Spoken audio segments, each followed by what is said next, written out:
Hello मित्रांनो, या व्हिडिओमध्ये आपल्याला बघायचं आहे टॉर्टमधील दुसरा सिच्युएशन क्वेश्चन. ओके, परिस्थितीवर आधारित हा आपला दुसरा क्वेश्चन आहे. याच्यामध्ये असं विचारलेलं आहे की प्लेंटिफ आहे म्हणजे वादी आहे, त्यांचं नाव आहे अनिता. फील्ड अ सिव्हिल केस दाखल केलेली आहे कोर्टामध्ये आणि कशाच्या बाबतीमध्ये केलेली आहे की त्यांना एक नुकसान झालेलं आहे. ओके, कशाचं नुकसान झालेलं आहे की where she was operated for stone removal surgery from her gall bladder but she continued to feel pain. Okay, Anita नावाची स्त्रीनं, एक महिलेनं हॉस्पिटलच्या अगेन्स्ट एक सिव्हिल केस दाखल केली आणि दाखल करण्याचा उद्देश जो होता की स्टोन रिमूव्हल करायचं होतं, म्हणजे एका प्रकारचा त्यांना मुतखडा झाला होता आणि त्यांना तो मुतखडाचं ऑपरेशन करायचं होतं आणि त्यांनी त्यासाठी हॉस्पिटलमध्ये गेलेत. हॉस्पिटलमध्ये गेल्यानंतर त्यांनी काय केलं की पूर्ण ते काही ऑपरेशन डॉक्टरांनी करून दिलं. मात्र कालांतराने त्यांना काय होऊ लागलं, पुन्हा दुखू लागलं, पोटामध्ये त्यांना पुन्हा दुखू लागलं, त्यामुळे पेन होऊ लागलं, त्यांना एका प्रकारची इजा होऊ लागली पोटामध्ये. त्यामुळे त्यांनी काय केलं की एक काय असतं की CT स्कॅन म्हणा किंवा एक्सरे म्हणा असं त्यांनी ते केलं आणि मग त्यांच्या लक्षात आलं की त्यांच्या पोटामध्ये एक गॉज म्हणजे काय म्हणा, एक कापसाचा तुकडा म्हणा, कापसाचा तुकडा त्यांच्या पोटामध्ये होता असं त्यांच्या लक्षात आलं आणि त्यामुळे त्यांना दुखू लागलं. मग ह्या मॅडम जे आहेत अनिता मॅडम यांनी काय केलेलं आहे की हॉस्पिटलच्या अगेन्स्टमध्ये केस दाखल केले. तर मग प्रश्न असं निर्माण झाला, हे बघा खाली प्रश्न निर्माण झालेले आहेत की whether miss Anita would succeed in suit for damage against hospital and why. म्हणजे अनिता हे जी काही मॅडम आहेत, स्त्री महिला आहेत, त्यांना हॉस्पिटल विरुद्ध नुकसान भरपाई याचा जो काही खटला त्यांनी दाखल केला याच्यामध्ये ते यशस्वी होईल का, आणि होईल तर का होईल असा प्रश्न आहे.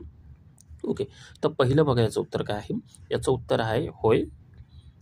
अनिता मॅडम काय होईल, सक्सेस होईल. या प्रकरणामध्ये निकाल त्यांच्या बाजूने लागेल. का लागेल, कारण शल्यक्रियेदरम्यान म्हणजे ऑपरेशनच्या दरम्यान शल्य चिकित्सक जो कोणी आहे त्यांनी काय केलेलं आहे, म्हणजे डॉक्टर जो कोणी आहे त्यांना काय केला, निष्काळजीपणा केला आणि निष्काळजीपणा केल्यामुळे जो काही गॉज आहे, कापसाचा तुकडा आहे, तो त्यांच्या पोटामध्ये राहिला आणि पोटामध्ये राहिल्यामुळे त्यांना शारीरिक आणि मानसिक त्रास सहन करावा लागला. कोणाला, त्या अनिता मॅडमला.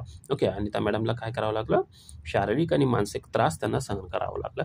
त्यामुळे ही जी काही केस आहे या प्रकरणामध्ये अनिता मॅडमला काय होईल, कंपेन्सेशन दिलं जाईल, म्हणजे त्यांना नुकसान भरपाई दिला जाईल. एका प्रकारे खटला त्यांच्या बाजूने लागेल, म्हणजे निकाल त्यांच्या पक्षामध्ये लागेल.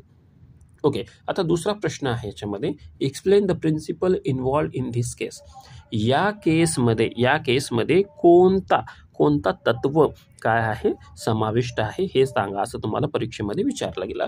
तर इथे लक्षात घ्या, इथं नेग्लिजन्स नावाचा तत्व समाविष्ट आहेत. तर तुम्हाला अजून चांगल्या पद्धतीने याचं एक्सप्लेन करायचं असेल तर तुम्ही सांगू शकता की मेडिकल नेग्लिजन्स याच्यामध्ये आहे.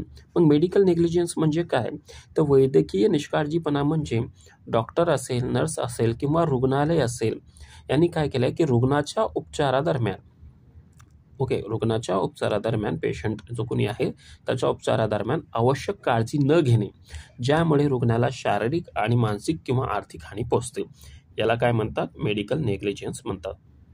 याच्यामध्ये मुख्य मुद्दे काय, पहिला मुद्दा असा आहे की बाबा जो कोणी ऑपरेशन करत आहे त्यांनी योग्य काळजी नाही घेतली, त्यांना चुकीचं निदान केलं, यानं चुकीचं ऑपरेशन केलं आणि रुग्णाचं जी काही सुरक्षा आहे त्याच्याकडे दुर्लक्ष केलं, तर अशा डॉक्टराविरुद्ध, अशा रुग्णालयाच्या विरोधामध्ये काय केलं जातं, मेडिकल नेग्लिजन्सचे चार्ज लावले जातात. ओके, अशा पद्धतीनं तुम्ही हा प्रश्न जे आहे, सिच्युएशन आहे, ही सिच्युएशन तुम्ही सॉल्व्ह करू शकता. ओके, सो आमची हे जी काही PDF वगैरे आन्सर्स आहेत हे तुम्हाला आमच्या या व्हॉट्सअप नंबरवर मिळून जातील. ओके, तर thank you to watching this video. आपण नेक्स्ट व्हिडिओमध्ये दुसरा सिच्युएशन पाहूया.